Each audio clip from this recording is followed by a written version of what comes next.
Washington, and welcome to a CNN Democratic presidential town hall with Senator Bernie Sanders of Vermont. I'm Wolf Blitzer. Senator Sanders is back for a second run at the presidency. This time, he's promising to complete the political revolution he started back in 2016 and defeat President Trump. Our questioners in the audience are eager to begin. They're Democrats and independents living here in the Washington, D.C. area. Ladies and gentlemen, please welcome Senator Bernie Sanders.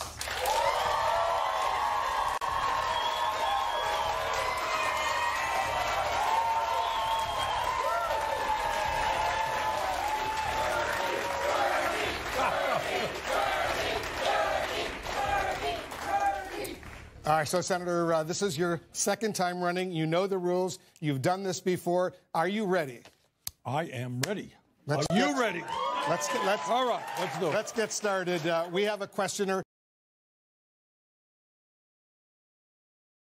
This is an unusual election, and unfortunately, we can't focus only on the issues. We must get President Trump out of the White House before he does any more damage.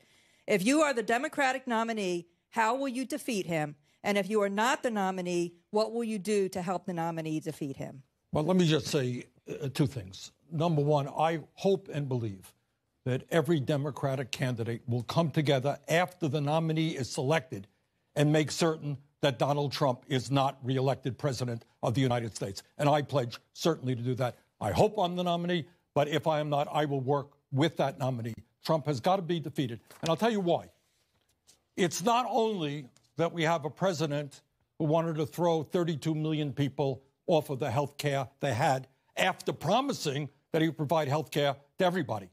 It's not just a president who said he'd have a tax plan to benefit the middle class, but 83% of the benefits go to the 1%. I'll tell you, it's not just a president who said to the working class of this country, I am on your side. I'm not going to cut Social Security, Medicare, and Medicaid. And then he came forward with a budget, $1 trillion cut to Medicaid, $500 billion to Medicare, and $72 billion to the Social Security Disability Fund. But there's something even deeper. This president is the first president in the modern history of our country who is trying to divide our people up based on the color of their skin, the country they were born in, their sexual orientation, their gender, their religion. And that is an outrage. Our job is to bring our people together, not to divide them up. That's why Mr. Trump must be defeated. We have a next question. Tara Ebersol, a former biology professor from Baltimore County, Maryland. Tara, go ahead. Good evening. There's a lot of misinformation regarding your plan for universal health care. Would you please provide a brief overview of your plan and how it differs from that of other candidates? Good. Thank you. The United States, shamefully, is the only major country on earth not to guarantee health care to all people. We've got 30 million people today without any health insurance. Many of you are underinsured with high deductibles and high copayments, and we pay the highest prices in the world by far for prescription drugs. So, issue number one, I believe that health care is a human right, not a privilege, and we've got to guarantee health care to all of our people as a right. Number two, if we're going to do that in a cost-effective way, if we're going to make sure that we are not spending huge amounts of money, and in fact, lower the amount of money we're spending. We're now spending almost twice as much per capita on health care as any other country. That is unsustainable. The estimates is that in the next 10 years, we're going to spend $50 trillion on health care. The only way to provide health care to all people in a cost-effective way is a Medicare for all single-payer program. All right? That's what I believe, and that's what I will fight for. Now, good news is, before I ran for president in 2016, that was considered to be a wild and crazy idea. Today, a significant majority of the people support that concept. Now, the drug companies don't. The insurance companies don't, because they make billions of dollars every single year off of our wasteful and dysfunctional healthcare system. So I'm going to fight as hard as I can. There's going to be a bill introduced in the House I believe this week, over 100 co-sponsors. We're going to reintroduce a bill in the Senate. I believe 16 co-sponsors. We are making real progress. Senator, let's talk a little bit about Medicare for All, because about half of Americans, as you know, they're insured by their employer plans. According to a recent Gallup poll, 70% of these people with private health insurance, their plans, they like their plans. They think their plans are good. Will these people be able to keep their health insurance plans, their private plans, through their employers if there is a Medicare for All program that you endorse? What will change in their plans is the color of their card. So instead of having a Blue Cross Blue Shield card, instead of having a United Health Insurance card, they're going to have a Medicare card. That Medicare card will allow them to go to any doctor that they want. If they go into the doctor, they're happy. Any hospital they want. But you know what else? They're not going to be paying any private insurance premiums. If they are seniors, we are going to expand Medicare benefits to cover dental care, which is not covered for seniors, hearing aids, and eyeglasses. There will be comprehensive health care. People can go to any doctor, dentist, or a hospital they want. So if they like their health insurance plan, they won't be able to keep their health insurance plan? Well, this business of liking your health insurance plan, which, by the way, employers change every single year. People like their doctors. They like the hospitals. They like the care they're getting. Our bill, in fact, right now, if you are in a particular program, you may not be able to go to the doctor that you want. Our program will allow you freedom of choice. But if they wanted additional private health insurance beyond Medicare for All, would they be allowed to purchase that kind of health insurance? Our bill covers all health care needs, all. If people want cosmetic surgery, for example, yes, of course they can get private insurance. But our bill covers all comprehensive health care needs. We have another question from Julius Washington. He's a freshman at Howard University here in Washington, but he's originally from your hometown of Brooklyn, New York. Many of your policies have been met with speculation about how they're going to be paid for. What would you propose as solutions to pay for your ambitious policy ideals? Great question. Thanks. In the United States right now, we have more income and wealth inequality than any other country on earth. We have 3 people who own more wealth than the bottom half of America. We have the 1% owning more wealth than the bottom 90%. We have 46% of all new income going to the top 1%. Okay? So what we have in America today is a whole lot of wealth. But that wealth and income increasingly goes to the very, very wealthiest people in this country. So what I believe that in a democratic, civilized society, healthcare, is a right. Making sure that our kids can get a higher education is a right. That we rebuild our crumbling infrastructure is a basic need. That's going to cost money. But at a time when the people on top have so much, while the middle class shrinks and we have so many people living in poverty, if your question is, am I going to demand that the wealthy and large corporations start paying their fair share of taxes? Damn right, I will. All right? And let me give you, people say, where are you going to get the money? Where are you going to get the money? Amazon, owned by the wealthiest guy in the world, made $5 billion last year in profits. Anyone here know how much they paid in taxes? 0. That's right. That's where we're going to begin getting the money. But tax experts caution, and you know this, Senator, tax experts caution that the rich will likely look for various ways to avoid paying these taxes. How will you ensure that the wealthy actually go ahead and pay these taxes? Well, that's what they do right now. Look, we have an economy today that works very well for the 1%. And what these guys do, and we have to deal with this, they stash billions and billions of dollars in profits in the Cayman Islands and other tax havens. And we have veterans sleeping out on the streets, public schools that are falling apart.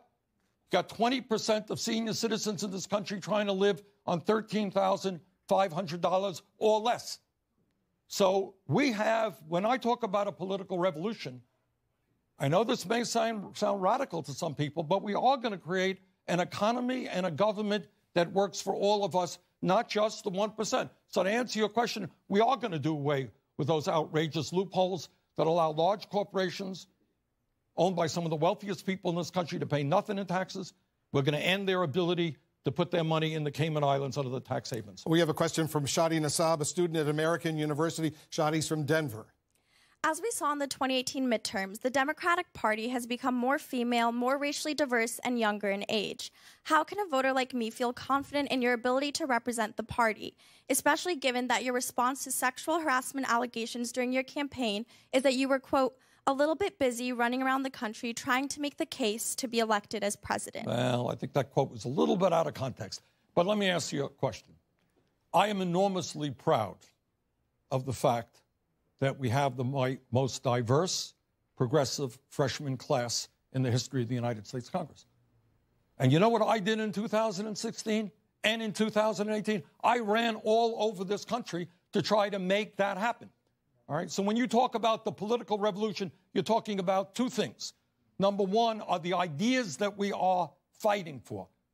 An economy that works for all, not just the 1%. But the second point that I have made over and over again is we're not going to be able to implement a progressive agenda unless millions more people get involved in the political process.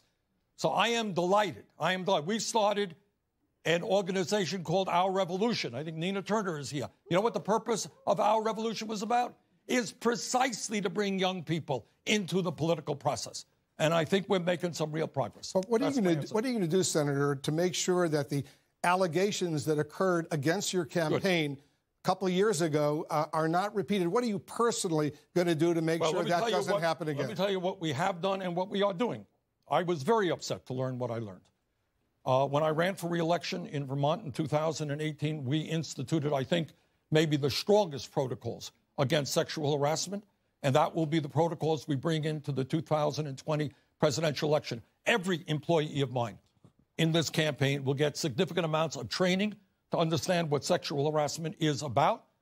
Anybody who feels harassed will have an independent entity to speak to outside of the campaign. And we have hired some of the best people in the country to help us on this issue. We take this issue very, very seriously. How has it affected you personally, knowing what happened? It was very painful, and it will not happen again. All right, we got another question. Jacqueline Smith is with us. She's the circuit court clerk from Prince William County in Virginia. Hello, Senator. My question for you is, why have you decided to pursue the Democratic nomination for president, despite the fact that you have consistently run as an independent or other party for the last 50 years? And do you believe you can get a fair shake in the Democratic nomination process in light of your electoral history? Okay. Let's set the record straight. I am a member of the Democratic leadership in the United States Senate. I've been a member of the Democratic caucus in the Senate for the last 13 years and in the House for 16 years before that. Won the Democratic nomination in my state. But in Vermont, I've chosen to run as an independent because it goes way, way back. To answer your question, in 2016, I think I will not shock anybody to suggest that the DNC was not quite even-handed. I think we have come a long way since then, and I fully expect to be treated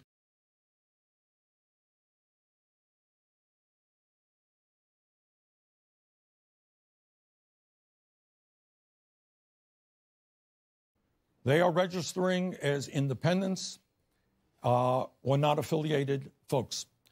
And I think as somebody who is an independent, we can bring them into the Democratic Party to help create a party which will stand with the working families of this country and have the courage to take on the very powerful special interests who wield so much economic and political power in America.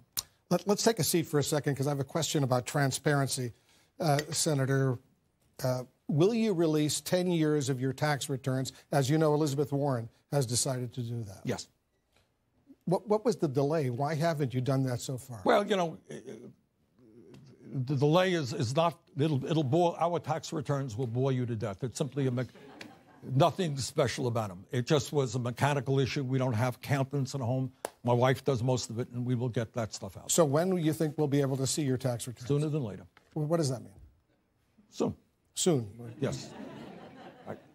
Are they ready to be released? I think that we have to just do a few more little things, but to check them out. But they're ready. And why didn't you do it the last time around? You were under a lot of pressure to do so. I wasn't under a lot of pressure. Well, I didn't end up doing it because I didn't win the nomination. If we had won the nomination, we would have done it. All right, Senator. But again, I don't want to shock you, Wolf. They're very boring tax returns. We'll look forward to seeing them. All right, Senator, thank you very much. We have a lot more. We're going to be right back with more from our Democratic presidential town hall with Senator Bernie Sanders.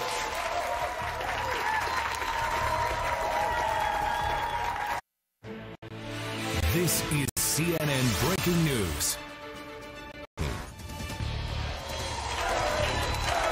Welcome back to the CNN Presidential Town Hall with Senator Bernie Sanders. Senator, we have a question from Young Jung So, a student from Massachusetts who's studying political science and finance. Hi, I'm a student at the George Washington University, which touts an impressive $73,000 sticker cost. The current trends in America show the cost of college continuing to skyrocket as the workforce is becoming more and more reliant on seeking employees with a higher education background. As president, how will you work to alleviate this issue? Well, thank you very much for raising an issue of enormous consequence. Look, we live in a competitive global economy, and if this economy in the United States is going to work, we need to have the best educated workforce in the world. 30 or 40 years ago, we actually did. We no longer do have the best educated workforce, and you indicated the reason why. Right now, you got hundreds of thousands of bright young people who cannot afford to go to college. We have young people like you who do go to college, and they leave school $50,000, $100,000 in debt. I will never forget, in Burlington, Vermont, talking to a young physician, and she said, Bernie, I graduated medical school, $300,000 in debt. Saw a dentist in Iowa, $400,000 in debt. Frankly, that is crazy. We want you to get the best education you can without having to pay off outrageous levels of debt for decades. So what is the answer? The answer, in fact, is to understand that a higher education today is the equivalent of what a high school education was 40 or 50 years ago. And that means we make public colleges and universities tuition free, and we substantially lower the outrageous levels of student debt. Right now, you have young people carrying debt with interest rates of 6%, 7%, 8%, and that is nuts. And then people are going to, Wolf is going to ask me in 3 minutes, how are we going to pay for that? Yes, Wolf? Go ahead. All right. And we're going to pay for that by a tax on Wall Street speculation. That's how we do it, and that covers that. Now, I found it interesting that last year, many of my conservative friends didn't bother to ask Donald Trump how he would pay for $1 trillion in tax breaks to the 1% and private corporations. And if we can give $1 trillion in tax breaks to people who don't need it, we can make public colleges and universities tuition free all over this country. And that is a very high priority for me. Should private universities be held responsible for the very high tuition that's going on right now? I think they need to do a lot of examination, and some of them are. And what do you think they should do? I think maybe they don't want to build huge football stadiums, and I think maybe they don't want to necessarily pay their football coaches far more than they pay anybody else on their faculty. But I think as a nation, we are going to have to take a hard look at higher education, and not just higher education, by the way. Talk about education, talk about a dysfunctional child care system where working families all over this country cannot find quality, affordable child care. So we got to get our priorities right, not for tax breaks for billionaires, but for education for all of our kids. We got a question from Nikita Katru, a nonprofit worker here in Washington. Senator Sanders, can you make a simple, persuasive case as to why socialism is preferable to capitalism? Democratic socialism, right? Yes. Okay. Let's let me tell you what I mean by that so we're clear. Right now, we have a nation which prides itself on a lot of political rights. In other words, under the Constitution, thank God you have freedom of speech. Media can do its thing, even though Trump calls you an enemy of the people. How does that feel to be an enemy? That's another story. All right. I won't question Wolf. You don't think we are, though? No, I don't. Okay. I certainly do not. So we have political right, freedom of religion, and all of that is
to have health care.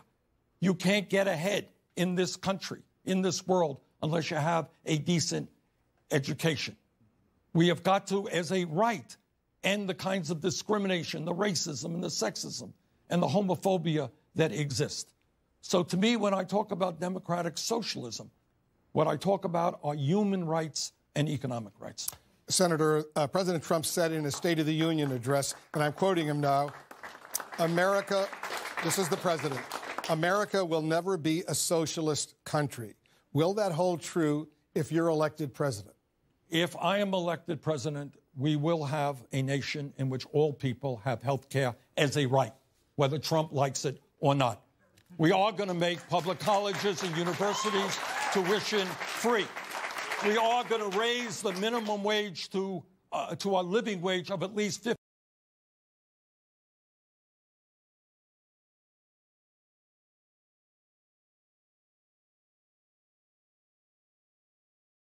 Likes it or not, when I talk about human rights, you know what that also means? It means that our kids and grandchildren have the human right to grow up in a planet that is healthy and habitable. And it is really a disgrace and an embarrassment that we have a president who rejects science, who does not even understand that climate change is real and caused by human activity, who does not understand what this planet will look like in years to come if we do not go forward boldly and transform our energy system away from fossil fuels. Let's continue with climate change right now. Michelle Gregory has a question. She's from the Eastern Shore of Maryland. Hello.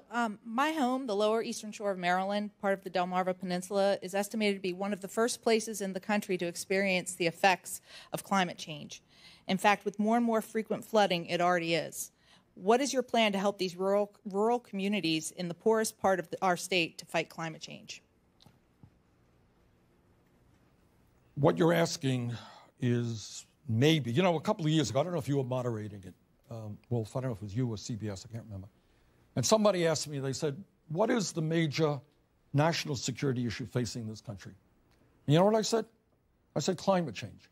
And people laughed. Wasn't that funny? Well, people are not laughing now because they have read the scientific reports and they know that if we don't get our act together in the next 12 years or so, there's going to be irreparable damage. So let me lay it out on the line. We are going to have to not only take on Trump and his deniers, but we are going to have to take on the power of the fossil fuel industry. That is the coal companies and the oil companies and the gas companies. And we are going to have to transform our energy system away from fossil fuel to energy efficiency and sustainable energy. Now, the good news is that we know how to do that. The technology is there, and that technology will only improve. And here's the other good news when we make that transformation. We're going to create millions of good-paying jobs, weatherizing our homes, changing our transportation system, moving aggressively into wind and solar and other sustainable energies. But this, to me, is an existential crisis that impacts not just you and me and our generation, but our kids and our grandchildren. And we must accept the moral responsibility of leaving these kids, future generations, a planet that is healthy and habitable. And I will do everything I can to have the rest of the world. We can't do it alone. But we can bring India and China and Russia, countries all over the world, together in the fight to transform our energy system and save this planet. We have a question from Obina McAllister. She's active in Maryland Democratic Party activities and a mother of two. Most countries with developed economies offer public preschool as a standard benefit to all of their 3- and 4-year-olds. America does not, as we know. Instead, low-income parents here scrambled for scarce public spots, while middle-income families scrounge to pay for increasingly costly private preschool. Very few can afford the cost of quality care. If you become president, will you support efforts to offer high-quality, optional, publicly funded preschool for all Americans? Want a one-word answer? Absolutely. Yes. All right, and I'll tell you why. Thanks for asking that question. This is an issue that does not get enough attention. Every psychologist in the world, what do they tell us? They tell us that the most important years of human development are 0 through 4 for intellectual and emotional development. And yet we have a system which is basically dysfunctional, as you described. You have workers who are underpaid, and yet you have parents, working class people, who cannot afford the care that they need, and many kids are not getting the kinds of nourishment, intellectual and emotional, that they need. And you know what all of the studies tell us?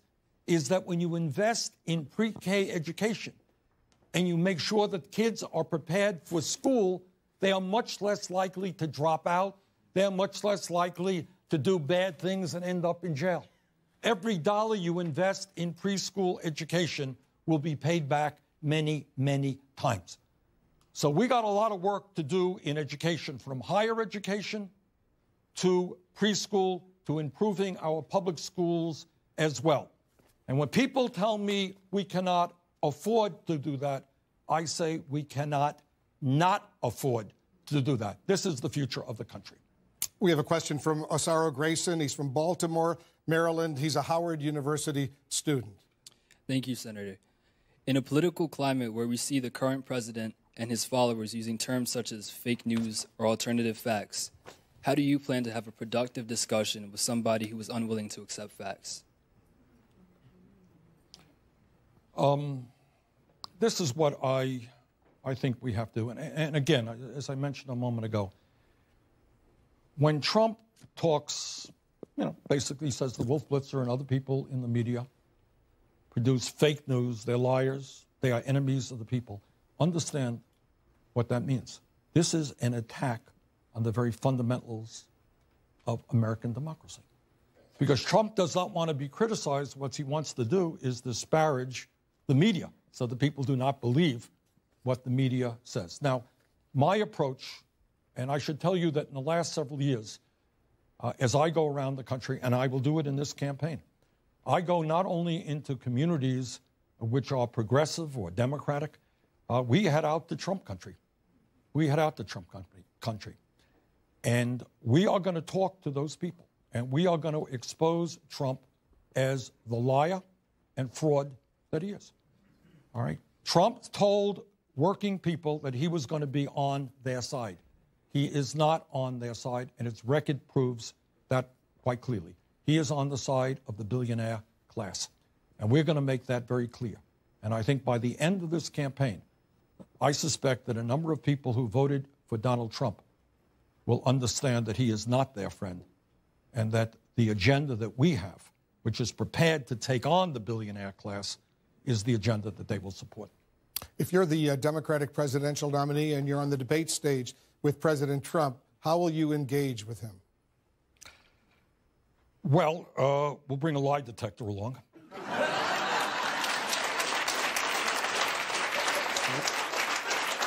And every time he lies, it goes beep. That would be the first thing. I mean, it is, look, I have conservative friends. I don't mean to be overly facetious here. You know, I have conservative friends. We all do. And they're honest people. They believe what they believe. I believe what I believe. And that's called democracy. And that's a good thing. But I think the fraud that Trump is, the pathological liar that he is, has to be exposed. So we are going to hold him accountable for what he said and for what he did. He said he was going to provide health care to everybody. And then he proposes to throw 32 million people off the health care that they have. He said, you all remember, he said, I'm a different type of Republican. I'm not going to cut Social Security, Medicare, and Medicaid. And he brings forward a budget that does just that. So I think holding him accountable would be a good start in that debate. Senator, we have a lot more to discuss, and the voters have a lot more questions. We'll be right back with Senator Bernie Sanders.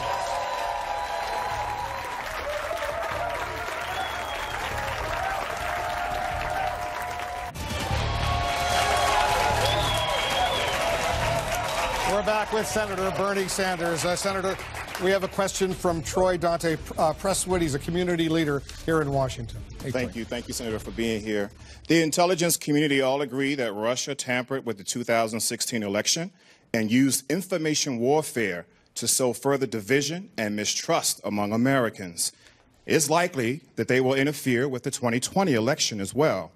So as a candidate, how will you ensure your campaign will not be infiltrated by Russia? And secondly, as president, how will you eliminate this threat once and for all to restore confidence to our electoral process? Thank you very much for that question. Unlike Donald Trump, I have no doubt that what you said is true. And clearly, we have got to make it clear to Russia that they cannot sabotage elections, not only in the United States, by the way, but in countries around the world. Specifically, we are, and I know other campaigns are doing it as well, hiring, spending a lot of money, trying to protect our computers, etc. But ultimately, the word has got to go out to Putin and others around the world that cyber warfare, the attempt to destroy American democracy, is a very, very serious offense which will not be taken lightly.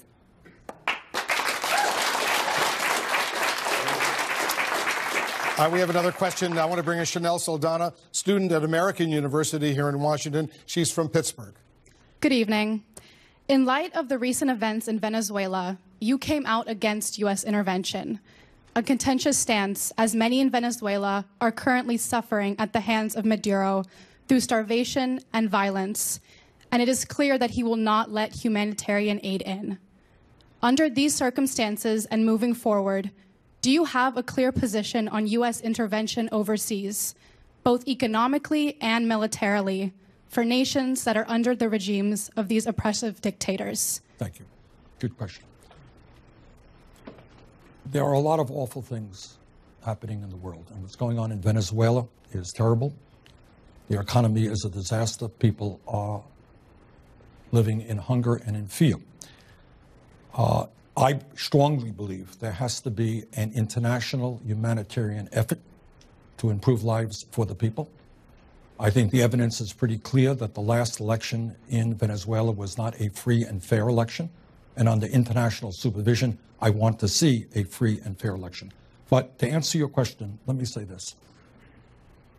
I am old enough to remember the war in Vietnam.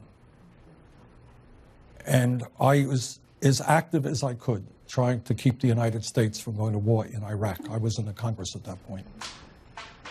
And I am very fearful of the United States continuing to do what it has done in the past. As you know, or may know, the United States overthrew a democratically elected government in Chile and in Brazil and in Guatemala and in other countries around the world. So as someone who fervently believes in human rights and democracy, we have got to do everything that we can. But I think sometimes you have unintended consequences when a powerful nation goes in and tells people who their government will be. So my view is that whether it is Saudi Arabia, which is a despotic regime, or whether it is Venezuela, I think we have got to do everything that we can to create a democratic climate. But I do not believe in U.S. military intervention in those countries. Why have you, Senator, why have you stopped short of calling Maduro of Venezuela a dictator? Well, I think it's fair to say that the last election was undemocratic, but there are still democratic operations taking place in that country. The point is, what I am calling for right now is internationally supervised free elections. And I do find it interesting that Trump is very concerned about what goes on in Venezuela. But what about the last election that took place in Saudi Arabia? Oh, there wasn't any election in Saudi Arabia. Oh, women are treated as third-class citizens. So I find it interesting that Trump is kind of selective as to where he is concerned about democracy. My record is to be concerned about democracy all over the world.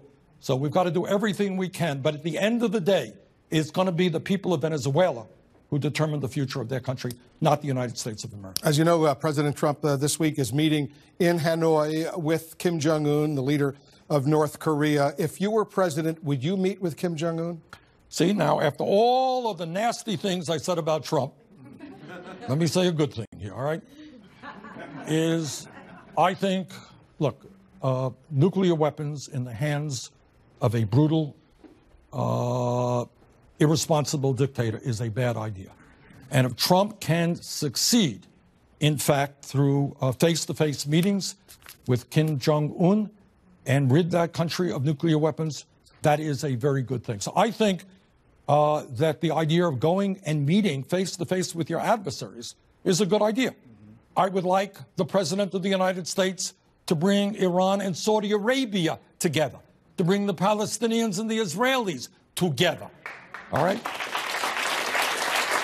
So I wish the President the best of luck. This is a very important issue, and if we can get nuclear weapons out of the hands of Kim Jong-un, that will be a very good thing.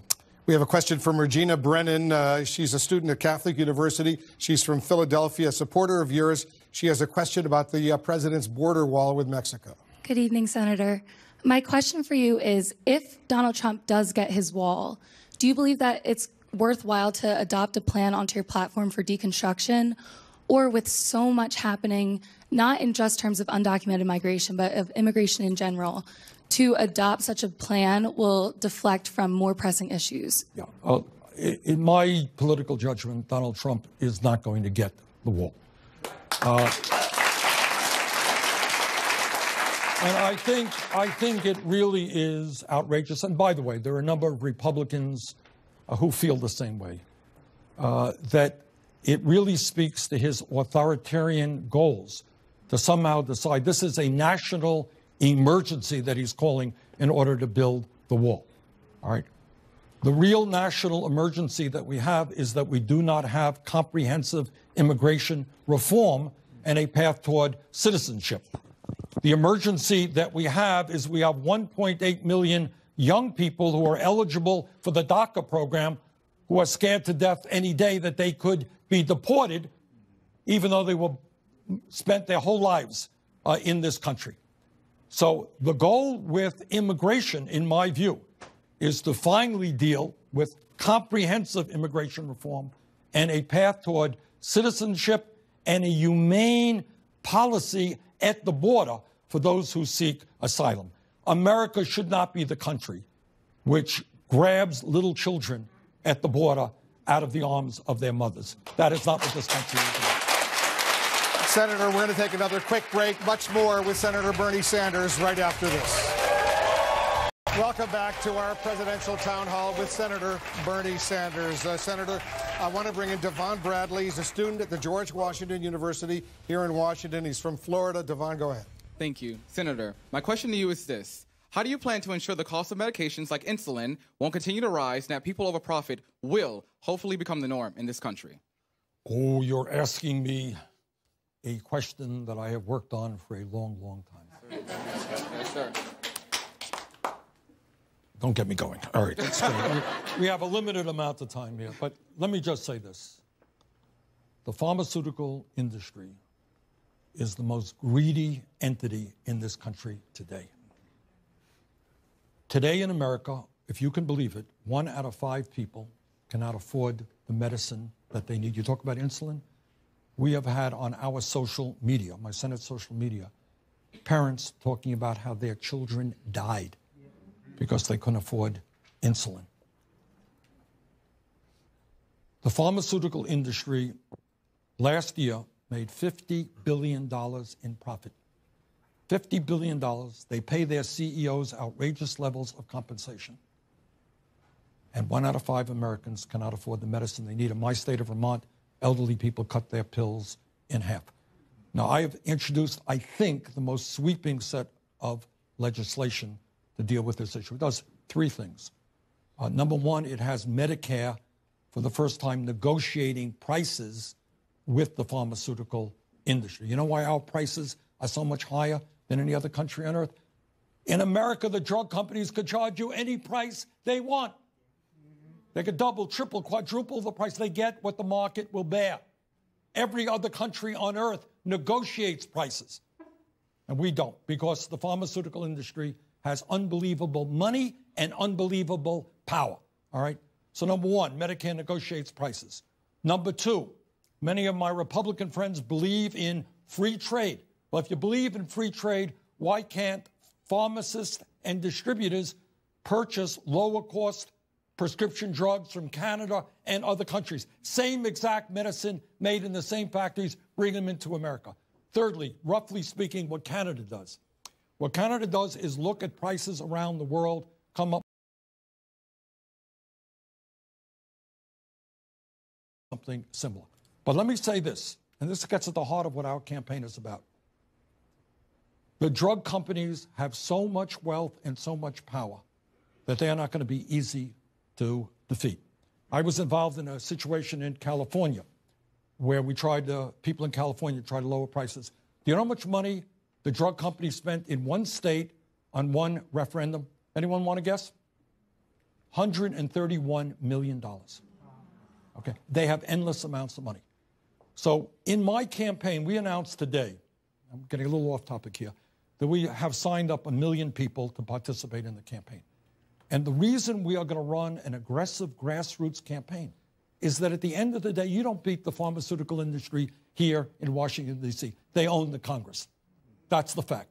They have lobbyists all over the place. The only way you beat the drug companies is when millions of people stand up and say, I'm not going to allow you to kill my wife or my kids. We're not going to pay outrageous prices. All right? Senator, that's a long answer to an important question. We have a question from Noel Osama. He's a policy analyst here in Washington. Thank you, Senator Sanders. There's a deep sense of mistrust for you by some within the African-American community. Many feel you undermined Secretary Clinton after her nomination by not showing enough support, and which contributed to President Trump being elected. Along with that, many also feel that you are at times racially insensitive, and by virtue of your background, don't reflect their experience enough.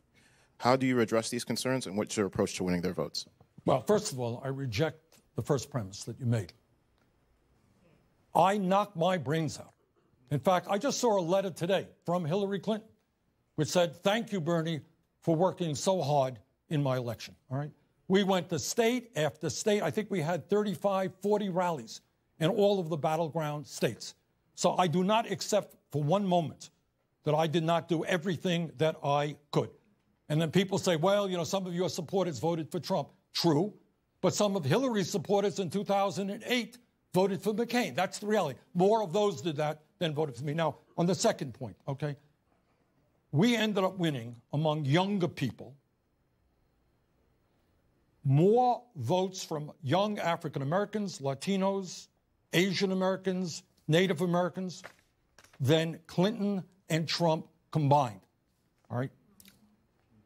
Furthermore, if you look at the polling out there, we're doing quite well with the African American community. But let me just raise an issue here. Maybe I haven't been as strong on this issue as I should be. I talk about the fact that we have a nation of massive inequality. Okay, and I believe that. I think that's the most important issue we can talk about. But within that inequality, we have another inequality, and that is racial disparity. And it's important that everybody understands that. That means that the wealth gap between a white family and a black family is 10 to 1. If you are a black mother, the likely it is that you will have a baby that will die. Your infant mortality rate 2.5 times higher than a white mother. If you are a black businessman, I remember talking to a fellow in Milwaukee, black businessman, said, Bernie, I can't get a loan from the bank. And his business is pretty good because of redlining. Black kids are leaving college more deeply in debt than white kids. So we have an enormous amount of disparity in wealth, in education, in health that must be addressed. And I will work as hard as I can, number one, to have a cabinet that reflects what America is, and number two, to do everything that I can in every way to end all forms of racism in this country.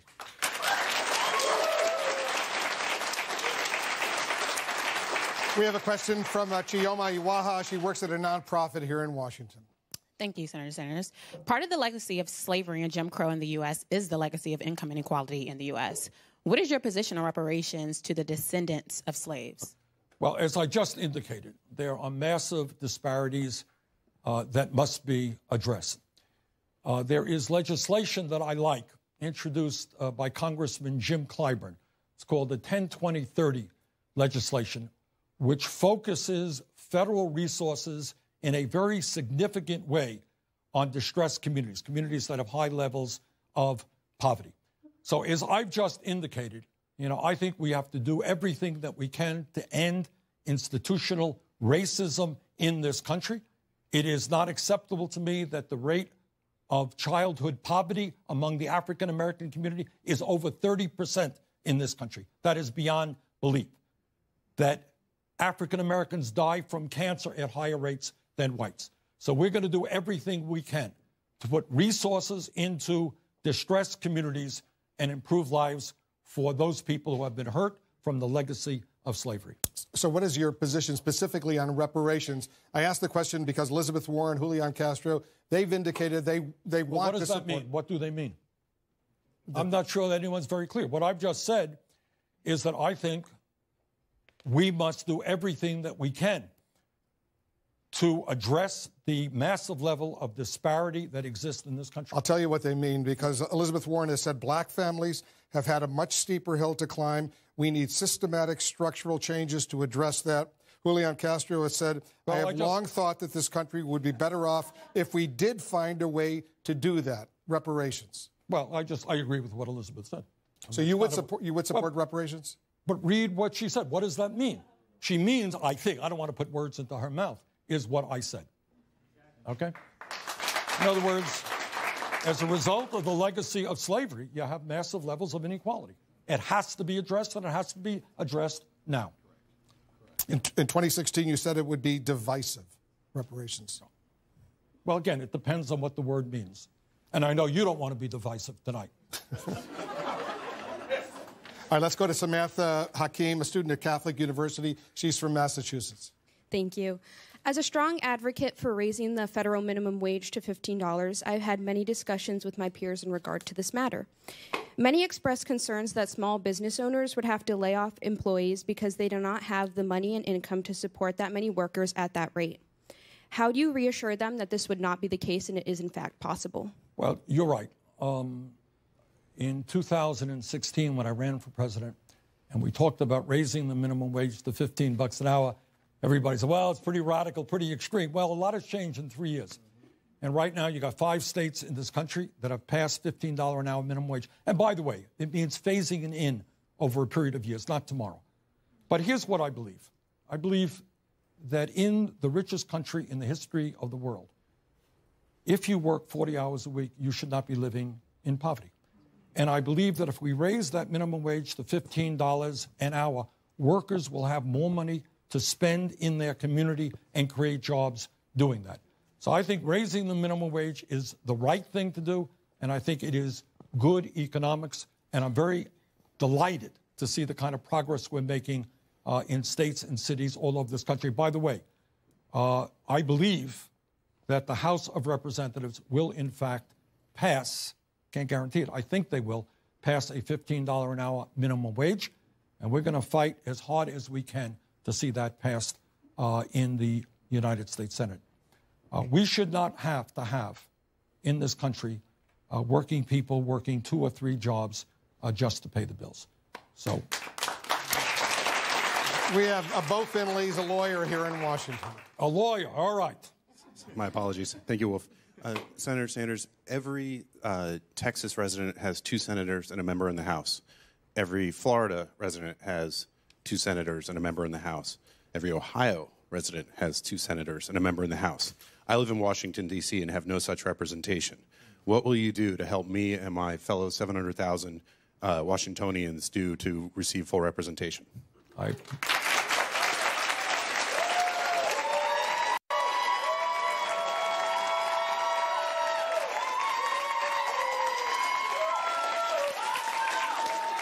And you pay taxes, and your young people serve in the military, right? Yes. Well, I think it would be, I come from one of the smallest states in America. There will be about 620,000 people in the beautiful state of Vermont.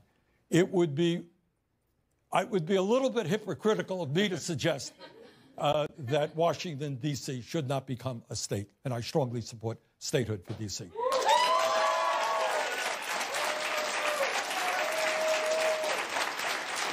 So what can you do to make that happen? Well, everything that we possibly can. Look, I think, this is a political issue. It's political. It's hard to argue the facts that the gentleman raised. People pay taxes. They live here. The size of this community is larger than some states. Why don't they have senators and a member in the House? The answer, not shockingly, is the Republicans kind of guess that this will be 2 Democratic senators. Given the fact that this city consistently votes overwhelmingly Democratic, that's the opposition right there. And I hope that my Republican colleagues, do the right thing. People here are entitled to representation in Washington. We have a question from Eliana Landau. She's a sophomore at the George Washington University. She's from Pennsylvania and an active member of the College Democrats. Hi, Senator. We're arguably living in one of the most polarized political environments in American history. The Democratic Party is shifting more to the left and the Republican Party more to the right.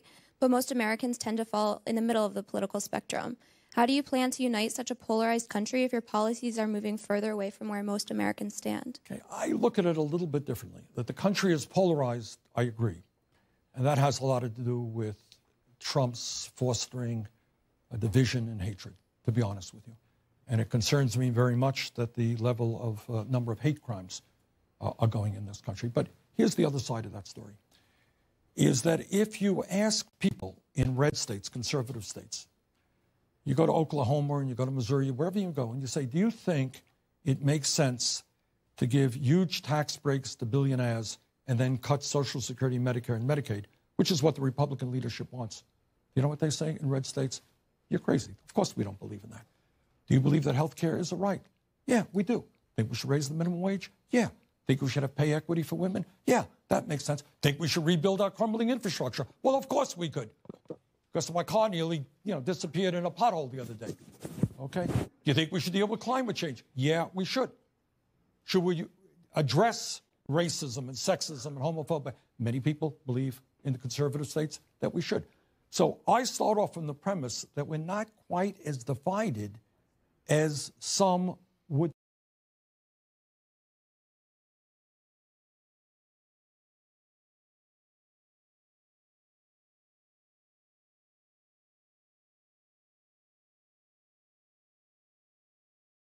Goes on here in Washington is that many of the folks who come here really are not reflective, in my view, of the people they represent. They're much more reflective of the billionaires who fund their campaigns and the lobbyists who get them to do their things.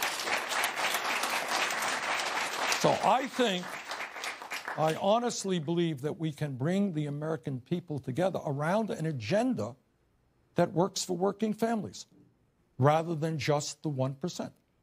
Okay? And that's what I believe as to how we can deal with some of the divisions that exist. If you're elected president of the United States, Senator, how would you reach out to Trump supporters to try to unite the country? Well, I just indicated that. For example, if you talk, one of the crises that we face is, and I'll give you an example of this, and it's taking place as we speak. In Erie, Pennsylvania, there is a company that makes locomotives, something that we need if we want to rebuild our rail system. A new company came in and took it over from General Electric called Wabtec. And as soon as they came in, you know what they did, Wolf? They said to their workers, we're going to have mandatory overtime, we're going to change the scheduling, and we're going to substantially lower the pay for new workers. And meanwhile, as a result of the merger, they gave tens and tens of millions of dollars in bonuses to CEOs and high-ranking officials in the company. That is what's going on all over this country. Large corporations cut health care and benefits for their workers, and the CEOs make 300 times what their workers make. You go to Trump country and ask people there whether they think that makes sense. All right? I am very worried about artificial intelligence and robotics and what it will mean to working people in this country. We need to have a long discussion to make certain that millions of workers are not thrown out on the street because of robotics. Technology is a good thing, but it has to be a good thing for workers and not just the people who own that technology. All right, and the Trump people believe that as well. Now, I'm not going to say that within Trump's camp there aren't some people who are racists and sexist. There are. We have seen that. But I don't believe that is the case for most of those folks. I think many of these people are people who have worked hard their entire lives, and their standard of living is going down. In many cases, they're making less today than they did 30 or 40 years ago. They're looking at their kids, and they're seeing that their kids will have a lower standard of living than they do. In fact, in many rural communities in America, if you can believe it, life expectancy is going down. Opioid epidemic, what the doctors call the diseases of despair. Heroin, opioids, suicide, alcoholism, serious problem all over those communities. We have got to reach out to those people, and we have got to stand with them for decent jobs, decent health care, decent education. And I think we can win many of them over. Very quickly, Senator, Democrats want a candidate who can beat Donald Trump. Why do you think you're the most qualified to beat Donald Trump?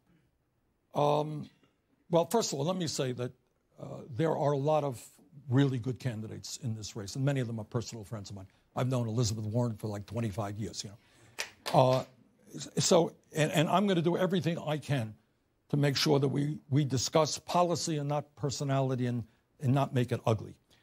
But as I look at what happened in the last election, I look at states like Pennsylvania, Michigan, Wisconsin, and Florida. I think we could win those states.